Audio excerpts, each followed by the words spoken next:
Olá, tudo bem com vocês? Espero que esteja tudo seguro por aí, hein?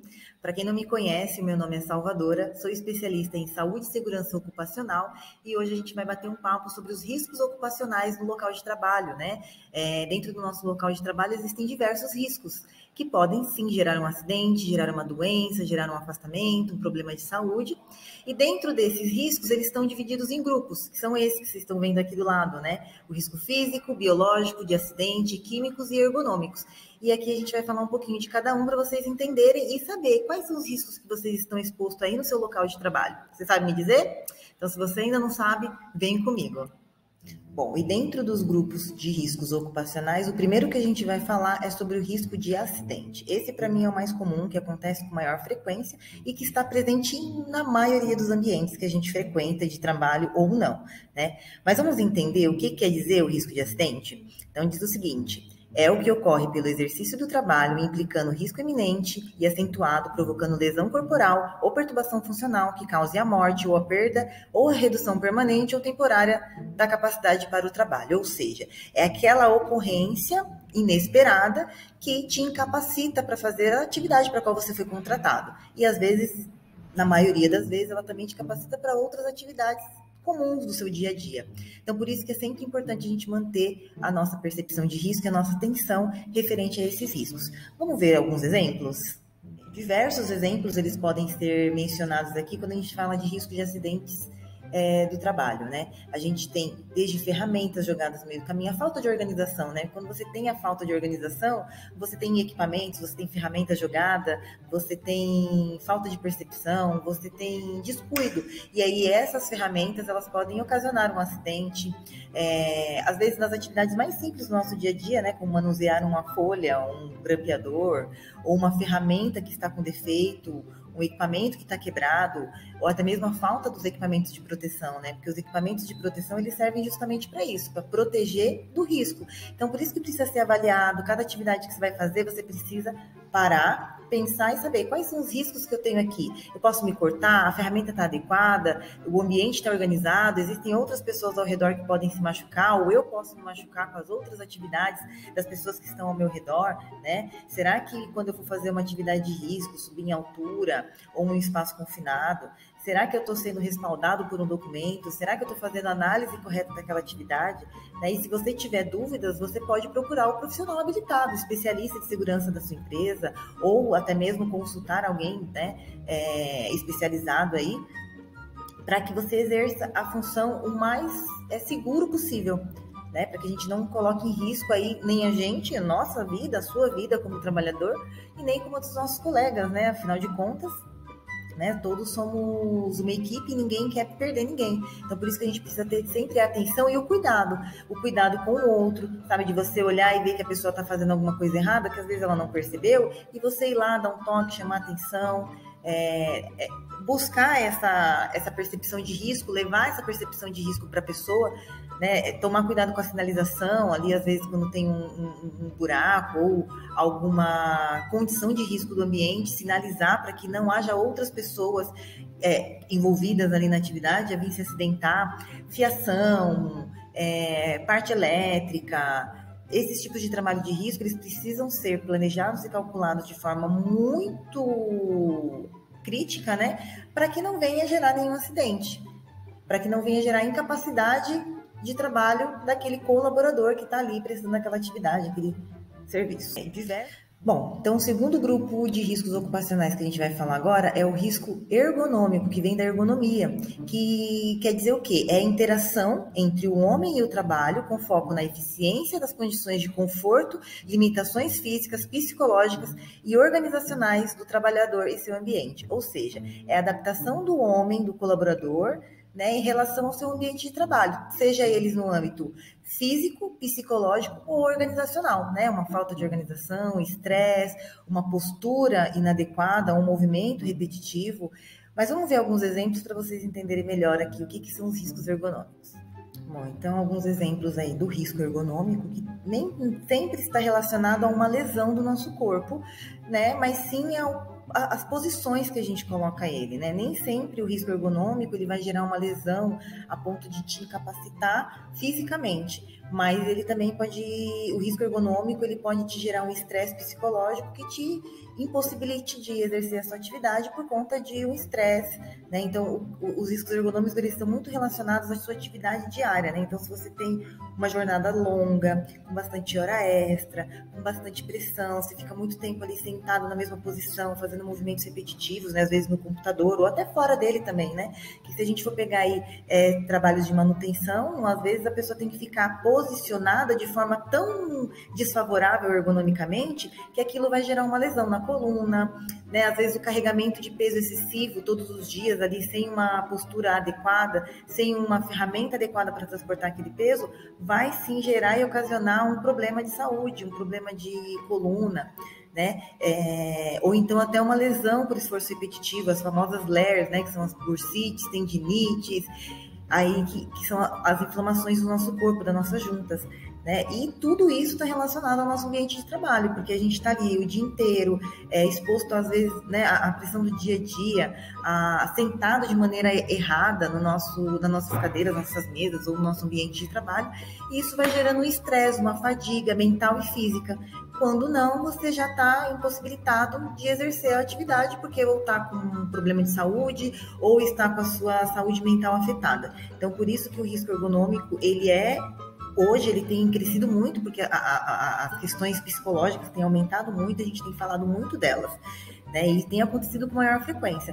Então é sempre bom quando você está assim, numa fase frenética de trabalho, né? Que o trabalho está estressante, bastante pressão, bastante demanda do seu trabalho. É bom que você avalie tudo isso, verifique como é que você está, sabe, nesse meio de turbilhão de informações, e que, se sim for necessário, você dê uma pausa, você vá tomar um cafezinho, vai espairecer a sua cabeça, né? E busque um descanso também, né? Busque não se estressar tanto com as demandas do dia a dia. Até mesmo porque isso pode prejudicar, sim, a sua saúde a longo prazo. Às vezes o risco ergonômico, ele não vai te causar uma lesão como é um acidente, você vai cair e se machucar. Não, mas vai te causar uma lesão a longo prazo. Bom, então vamos agora para o nosso próximo grupo de risco, que é o risco biológico, que são as bactérias, fungos, bacilos, parasitas, protozoários, vírus e entre outros, que está muito presente no âmbito hospitalar e no âmbito da limpeza, né? Mas outras áreas também não quer dizer que estão isentas. Veio aí, né, recentemente o coronavírus, que se tornou um risco, não somente ocupacional, mas se tornou um risco biológico para a população inteira. Né? Então, as pessoas que trabalham dentro de hospitais, de clínicas, laboratórios, ou até dentro de banheiros sanitários, que executam atividades com limpeza ou até mesmo em alimentação, elas estão expostas ao risco biológico. Vamos ver alguns exemplos? Bom, dentro desse grupo de risco, é muito importante a gente ressaltar o uso eficiente dos equipamentos de proteção individual. Para todos os outros, o EPI é importante e fundamental. Porém, nesse grupo aqui, os nossos riscos, os nossos inimigos, a gente não consegue visualizar, porque são vírus, são bactérias que a gente não consegue enxergar olho nu. Então, por esse motivo, a máscara, a luva, o avental, o óculos é importantíssimo nessa situação, porque como a gente não consegue visualizar, a gente precisa ter certeza e garantir que aqueles equipamentos que estão sendo utilizados pelos colaboradores, eles são eficientes, eles vão vedar a ponto de não ter o contato do colaborador com aquelas bactérias, com aqueles vírus, né? Até mesmo porque a pessoa que vai, por exemplo, uma pessoa que vai recolher resíduos, que trabalha recolhendo resíduos, ela tem que proteger a sua mão, ela tem que proteger a sua respiração, ela tem que proteger o seu corpo de possíveis contaminantes ali, porque alguns desses contaminantes podem gerar agravos para a saúde do colaborador que vão incapacitar ele para a vida inteira. Então, podendo ser aí doenças graves ou gravíssimas. Por isso que é muito importante, como a gente não vê, a gente reforçar e ter certeza que o equipamento que a gente está usando, ele é eficiente. E também garantir o quê? Garantir os procedimentos. Os procedimentos em hospitais, em laboratórios, em ambientes que tenham esse tipo de risco, eles são rigorosamente escritos, elaborados, e eles precisam ser rigorosamente realizados, né? De forma bem crítica, de forma bem severa, de forma bem séria mesmo, para que não haja nenhum agravante na saúde de nenhum colaborador. Ok?